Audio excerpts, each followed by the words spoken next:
What's this? Fetch.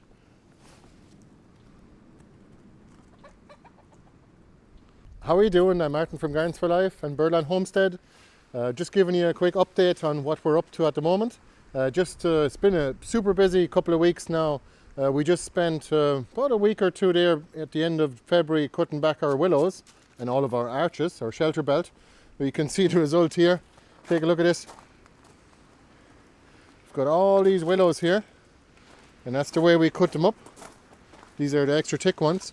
And they are completely sold out now, but we might have might make a few more available in about a week's time.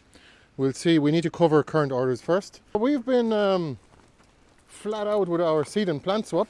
That happened last weekend, and it's been a great success actually. For those of you who haven't seen the video yet, we have a separate video out on that. I'll put a link below. And in this video, I'm just going to show you what we've been up to now. In the last week or so, we've just been renewing some of these pats here. You can see here, they are nice and clean now because we covered them with fresh wood chips. We do that about once a year, and you can see that's what it used to look like, and that's what it looks like now. So you can tell the difference straight away. It's definitely less mucky and more dry, and we're hoping that it'll dry up a little bit. In the coming week, there is meant to be no rain, so that's handy.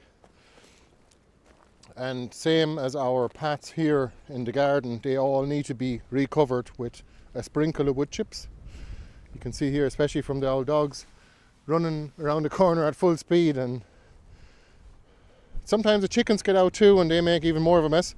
But what we'll do is we'll just cover this with a bit of wood chip again, like we did about a year ago, and that was fine. It sorted us for the whole growing season, and once we do, we'll be okay until this time next year again. It's been a very wet winter and a very wet summer last year, so we'll see how it goes. Look at this. I believe this is Alexander's. If you know, please let me know in the comments below. It sure looks like Alexander's, the plant. So look at that, the comfrey's already sprouting as well. So the plan is, oh yeah, take a look at the elephant garlic too. It's grown quite big already. So the plan is now to just basically get up to date with orders placed on our website, and then I'm going to renew the pats, and I'm going to start plants from cuttings first, because some of those are actually sprouting, like the gooseberries and the Japanese wineberries, and the kiwis are also sprouting too. So I need to get those done before they leaf out too much and spend most of their energy on leaves that I'm going to cut away. So it makes sense to get those done first, and then I'm going to start seeds. So for the moment, I'm actually happy that it's not too warm yet. This is like, what's it now? Just the end of the first week of March, and we're looking at fairly cold temperatures still, well below 10 degrees Celsius anyway, but there's no frost, so that's good. We're definitely buying ourselves a bit of time with that cold spell, I guess, and once it gets warmer, we can start plants from seed. At the moment, I wouldn't have time to do it anyway because I'm so busy actually doing a little bit of maintenance, also putting up a few nettles and a few bits of grasses here and there before they start growing. But also, of course, the plants grown from cuttings, those are being slowed down by the colder temperatures as well. So it gives me a little bit more time, maybe a few more weeks before I can start seeds, and while I can still do some cuttings as well. So it's all about making the most of the opportunities that nature gives us, and all we can do is bring our gardens up to maximum abundance, I suppose, or maximum productivity with as low maintenance as possible. So that's the aim here. Really mainly because that leaves me with enough time to start new gardens or expand our existing gardens and plant some new bits and pieces in those new places in the garden that I'm going to be growing from seeds. So same as all the rest of our plants here on our homestead, and same as our bigger garden as well. It's all been grown from cuttings and from seed, mostly anyway. We did buy some plants, but very few in comparison to what we have actually growing on our couple of acres of gardens. Just in case you're watching this today, on Friday, we still have a couple of spots for our forage walk tomorrow, that's Saturday, And if you're watching this afterwards, we still always have those going on anyway. If you're interested in, if you're not too far from Roscommon or the Midlands of Ireland, you can come and do in-person courses as well. So we've got a no-dig gardening course as well, how to grow food using no-dig on Sunday. A couple of spots left for that too. If you're interested, just go to our website. I'll put a link below. So I was harvesting a few more Jerusalem artichokes, and you can see some of them are starting to sprout as well. So if you're looking for some to grow yourself this season, this coming season, you got to order those now so that they can be dug up and sent out to you. And so we have 5 different varieties of Jerusalem artichokes. They're like a tuberous sunflower. There's actually a few more here. You can see they're kind of starting to root and sprout, so it's about time to get those planted now. And they're a lovely vegetable. I wanted to show you one here. Look at this one. Check this one out. Look at this. That's the biggest Jerusalem artichoke I've had yet. It's the size of a sweet potato. That's actually Fuzhou is the variety. It's kind of a freaky big one. Normally they don't get that big. Maybe about half that size on average. Nothing much new here. We got some new tables here. Starting to tidy up the greenhouse too, just to get seedlings started. I did start a few plants from cuttings and some on the windowsill in the house. I'll show you that now. So I got some cuttings going on the windowsill here. Some sea buckthorn, some gooseberries and some special varieties of willows. And they're going quite well. As you can see, some of them are going a bit slower, but they are sprouting. You can do quite a lot of cuttings on one windowsill. Let me show you the other ones. These are some Japanese wineberries now. These are rooting for about 3 or 4 weeks now, and they're doing quite well. And these are some special varieties of elder as well. And we have actually got broadleaf thyme again, thanks to the last seed and plant swap.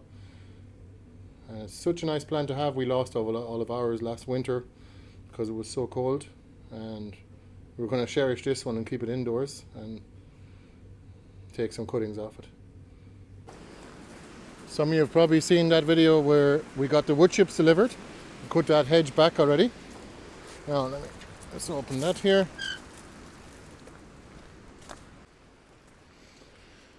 Now I need to tidy up this garden a little bit yet. Get it ready for the Easter egg hunt. I wouldn't like to call it a hunt really, it's actually more of a search. Search for Easter eggs. Favorite time of year for our kid.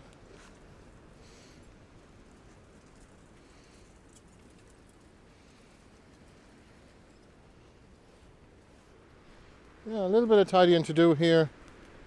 The grass has gone a bit thin here in this garden. All in all, it's going pretty well.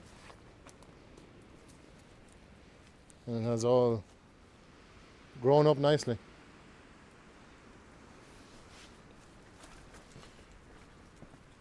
Look at this.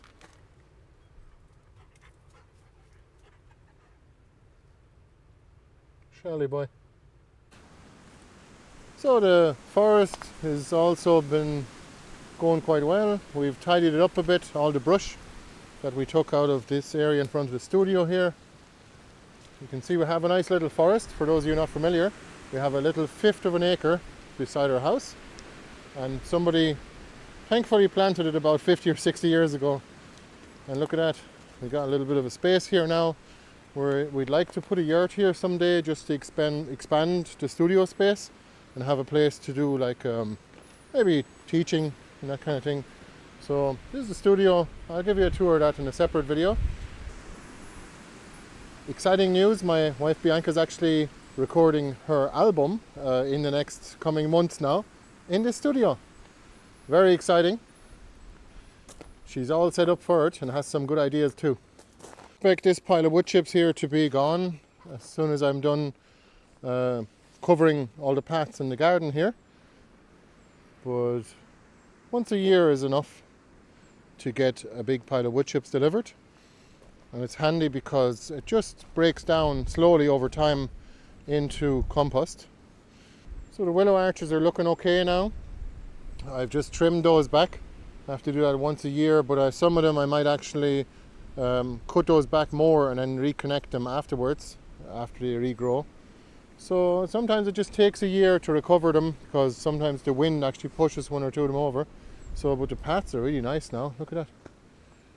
After covering some of those wood chips again. This is the potting table here. This is where all the action is. We are potting up cuttings at the moment, as you can see, these kind of ones. Very small they are. We're going to root multiple cuttings like these, like smaller cuttings, in each of the containers. And we're using this lovely potting soil that we get delivered. And soon we're going to be starting to pot up seeds as well. Get those started. And you can see here we've got lots of cuttings that are just waiting to be planted or to be used. And we got some more over here as well.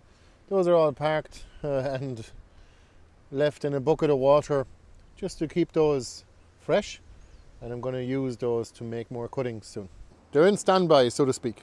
Well, I'm looking forward to making more videos, and I've got lots of ideas, both homesteading and for the garden as well. As soon as I get on top of it all and get through this little transition between the winter and the spring and all the things that need to be done to get ready for the growing season, I'm going to be making a lot more videos. I'm really looking forward to it, and hopefully we'll see some of you in the videos. See you the next time. Bye bye. Thanks for watching.